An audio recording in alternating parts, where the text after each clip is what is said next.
మాకు ఆల్రెడీ తెలుసు. ఎందుకంటే మన క్లయింట్కి చేసినప్పుడు ఆల్రెడీ వాళ్ళ నుంచి కూడా రిక్వెస్ట్ వస్తాయి సార్, మాకు ఇది ఓపెన్గా చెప్పొద్దని. అది టైట్ ఫైట్లో వేస్తూ ఉంటాం, ఏముందో మాకు నెంబర్ తెలిసినప్పటికి కూడా. ఎందుకంటే అది మన క్లయింట్ రిపోర్ట్కి ఇచ్చినప్పుడు ఆబ్వియస్గా. బట్ మోస్ట్ ఆఫ్ ది నియోజకవర్గాలు కన్ఫామ్గా ఇది వైఎస్ఆర్సీపీ గెలుస్తున్న నియోజకవర్గాలు కూడా ఇప్పుడు మీకు చెప్పినట్టు రైల్వే కోర్ కావచ్చు, లేకపోతే రకరకాల నియోజకవర్గాలు అది కూటమి వైపుగా మళ్ళీ దానికి ఆస్కారం ఎక్కువ పెరిగింది. తర్వాత మనం చూస్తే కడప, కర్నూలు ఇదంతా వీళ్ళకి కంచుకోట. కరెక్ట్, ఇప్పటికీ కంచుకోటే సార్. ఏంటి మరి దాంట్లో చాలా తగ్గించారు. 3 వచ్చాయి కడప, 14లో 3 వచ్చాయి కర్నూలు. ఇప్పుడు మీకు రేపు పొద్దున ఓట్ బ్యాంకింగ్ చూడండి సార్, కడప కర్నూలులో 40% క్రాస్ చేసే జిల్లాల 2 కనపడతాయి. టోటల్ ఓట్ బ్యాంకింగ్ ఆఫ్ 2 పార్టీలు కంపేర్ చేసుకుంటే మీకు వైఎస్ఆర్సీపీకి కేవలం కడప కర్నూలులో 40% వరకు దాటుతాయి. అంటే దే ఆర్ మోర్ డిఫెండింగ్. అంటే మీకు 55 దాకా మీరు వెళ్తుంటే మీరు 42-43 దాకా మీరు రాగలుగుతామని చూపిస్తున్నారు. బట్ ఆ పర్సంటేజ్ ఎక్కువ డిఫరెన్స్ ఉండేసరికి 5-6 డిఫరెన్స్లో సీట్లు ఎక్కువ కనపడతాయి. బట్ స్టిల్ స్ట్రాంగ్ హోల్డ్ అనమాట దాంట్లో వైఎస్ఆర్సీపీ. మొత్తం దీంట్లో వైఎస్ఆర్సీపీ వెనకంజలో ఉండే స్థానాలన్నీ కూడా కొన్ని అంటే థౌజండ్స్ లో ఎట్లా ఉంటుంది? 100. ఇప్పుడు మొత్తం రేపు పొద్దున చూడండి సార్, ఒక 5-6 స్థానాలు తప్పితే, ఒక మీ నెంబర్ పక్కన పెడదాం, 5-6 స్థానాలు తప్పితే మిగతా నియోజకవర్గాలన్నీ ఎన్ని గెలిచినా కానీ అది 5,000 లోపే ఉంటుంది అటు ఇటుగా. అన్ని నియోజకవర్గాలు ఇంక్లూడింగ్ ఈ 6 మీద కన్ఫర్మ్ చేస్తున్నాము. ఒక జగన్మోహన్ రెడ్డి గారి పక్కన పెడితే మిగతా అన్ని కూడా 5-6 వేల మెజారిటీలోనే. మ్యాక్సిమం వెళ్తే 10,000 లోపే ఉంటాయి. 10,000 దాటే నియోజకవర్గాలు చాలా తక్కువ ఉంటాయి.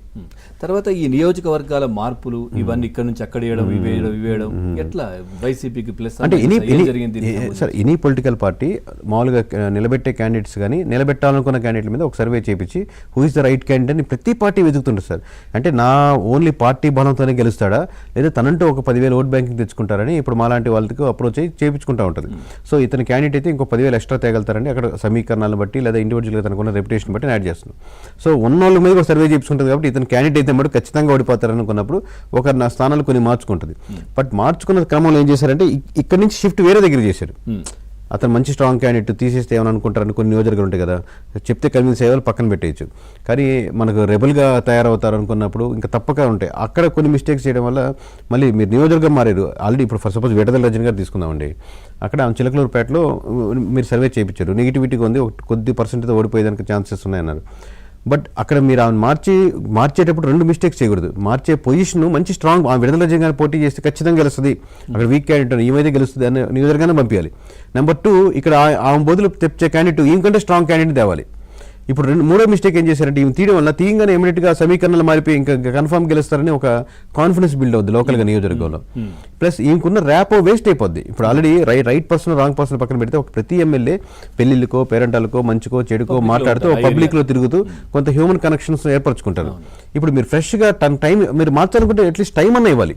ఒక కనీసం 6 months బిఫోర్ నిజంగా ఈ క్యాండిడేట్ ఇక్కడ మారుస్తున్నారు, ఇక్కడ ఇన్ఛార్జ్ మీరు తొందరగా వస్తున్నారని చెప్పి ముందుగా సమీకరణలు మార్చి 6 నెలలు వర్క్ చేసుకుంటారు. మీరు ఇది కూడా ఒక మిస్టేక్. మీరు టైం క్యాండిడేట్స్కి ఇవ్వకపోవడం చాలా ప్రధానమైన any party, not only YSRCP. మీ క్యాండిడేట్కి సరైన టైం ఇస్తే తను తిరిగి చేసుకున్నట్టు అవకాశం ఉంటుంది. లాస్ట్ మూమెంట్లో ఇస్తే అంటే కేవలం పార్టీ ఓట్ బ్యాంకింగ్ మీద గెలిచేదానికి ఆస్కారం ఉంటుంది. ఇప్పుడు వేవ్ అంటే ఓకే పాజిటివ్ ఉంది కూడా జరిగిపోద్ది ఎవరికైనా, టీడీపీకి అయినా సరే. టైట్ ఫైట్లో ఎక్కువ ఉన్నప్పుడు మటుకు క్యాండిడేట్ ఓట్ బ్యాంకింగ్ లేకపోతే చాలా నియోజకవర్గాలు డిఫరెన్స్ వచ్చేస్తాయి. రైట్, ఇప్పుడు మీరు ఇచ్చిన 14 కూడా ఈ వర్గం ఆ వర్గం, ఈ నియోజకవర్గం ఆ నియోజకవర్గం, ఈ సామాజిక సమీకరణ ఏవి కాదు, పూర్తిగా క్లీన్ స్వీప్ అనుకోవచ్చు. 14 అంటే రాష్ట్రంలో క్లీన్ స్వీప్. సో అన్ని వర్గాల వారు ఈ అధికార పార్టీ పైన వ్యతిరేకత ఉన్నారు. అంటే నెంబర్స్ పరంగా చూస్తే మీకు ఎలా అనిపిస్తుంది sir? Still SC ST minority సెక్షన్లో మెజారిటీ వైపు ఇప్పటికీ వైఎస్ఆర్సీపీకి పోయినారు సార్. స్టిల్ మెజారిటీ అంటే మోర్ దెన్ 50%, అంటే 70 కావచ్చు 65 కావచ్చు, ఒక దగ్గర కొన్ని